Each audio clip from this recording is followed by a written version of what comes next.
રાજ્યના ખેડૂતો માટે એક સારા સમાચાર છે। રવિ સિઝનમાં પિયત માટે ખેડૂતોની માંગ મુજબ પાણી છોડાશે। રાજ્ય સરકાર રવિ સિઝનમાં પિયત માટે પાણી છોડશે। રાજ્યમાં જળાશયોમાં 97% કરતાં વધુ પાણીનો જથ્થો છે। નર્મદા સહિતના જળાશયોમાં પાણી હોવાથી ખેડૂતોને પિયત માટે પાણી મળશે। આ અંગે વધુ માહિતી સંવાદદાતા હિતલ પારેખ આપી રહ્યા છે।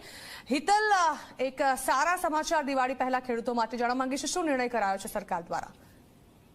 જી ચોક્કસ એવું કહી શકાય કે ખેડૂતો માટે સારા સમાચાર છે। જણા ખાસ કરીને જોવા જઈએ તો રવિ સિઝનમાં પિયત માટે ખેડૂતો માંગશે એ પ્રમાણે પાણી છોડવાનો નિર્ણય ક્યાંક ને ક્યાંક લેવામાં આવ્યો છે, કારણ કે રાજ્યમાં પાણીની સ્થિતિ ખૂબ સારી હોવાનો દાવો પણ સરકારે કર્યો છે। સ્વાભાવિક છે કે રાજ્યના જળાશયોમાં 97%થી વધુ જથ્થો પાણીનો સંગ્રહ કરવામાં આવ્યો છે અને સરદાર સરોવર ડેમ જે ગુજરાતની જીવાદોરી છે એમાં 99% પાણી ભરાયેલું છે। ઉત્તર ગુજરાતમાં 15 જળાશયોમાં 76%, મધ્ય ગુજરાત અને દક્ષિણ ગુજરાતના જળાશયોમાં 100% અને કચ્છના 20 જળાશયોમાં 85% પાણી છે, જ્યારે સૌરાષ્ટ્રમાં 141 જળાશયોમાં 95% પાણી છે। એટલે ત્યાંના સ્થાનિક ખેડૂતો રવિ સિઝનમાં પિયત કરવા માંગતા હોય અને જો પાણીની જરૂરિયાત હોય તો તેઓ પાણી પૂરું પાડશે। સરકારે એ પ્રકારનો પણ નિર્ણય લીધો છે।